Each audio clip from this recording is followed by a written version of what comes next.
Бәріне сәлем, бүгін біздің рум-тур басталынады. Так, біздің бөлме G блокта бірінші комната. Мына жерде полный светті өшіретін, и мына жердің светін жағады. Бұл жерде біздің 6 қыздың шкафы тұрады. Ішінде бәрі бар. Ішіне там бәрін зат саласын, ілесін, суырма, и астына мына жерге етіктерді қоясын, аяқ киім. И керемет айнасы бар. Сосын тура осы жерде бізге солға қарай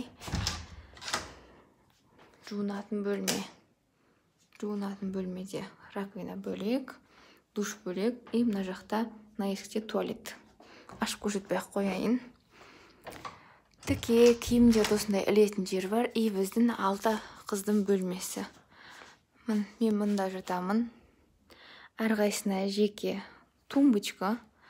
Шашылғанына мән бермей-ақ қояйық, олар кір жуып келген қыздар. И мына жерде 2 çalışma орны, яғни сабақ оқитын орын, чай пайдың заттары ана жерде тұрады. И бізде холодильник. Холодильниктің ішінде морозильнигі мен заттар бар. Біздің Қазақстан бүкіл осы морозильниктің ішінде. Болды, осымен аяқталды.